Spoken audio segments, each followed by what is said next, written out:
Nangampanya sa lalawigan ng Nueva Ecija ang kandidato ng Partido Liberal na si Man Rojas at ang kantambal niya na si Congresswoman Leni Robredo. Bago manuyo ng mga botante, dumaan muna sila sa Diokno Aquino Shrine sa Laur Detention Center sa Fort Magsaysay.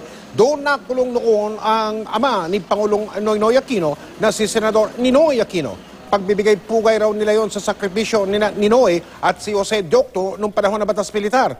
Ikinampanya rin ng Pangulo sina Rojas at Robredo sa harap ng mga lider ng iba't ibang sektor. At ngayong bukas na po ang ika-30 anibersaryo ng EDSA People Power Revolution, natanong si Rojas tungkol sa mga nagsasabi na naging mabuti ang lagay ng ating bansa nung panahon ng batas militar.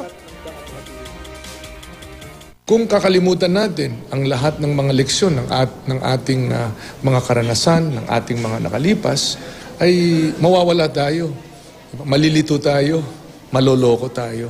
At may mga tao dyan na nais bumalik tayo sa nakaraan, bumalik tayo sa dating sistema at mapigil ang ating pag-usad. Wala namang nakaschedule na kampanya ngayong araw na ito ang iba pang mga kandidato sa pagkapangulo, sina Senadora Grace Poe at Senadora Miriam Defensor Santiago.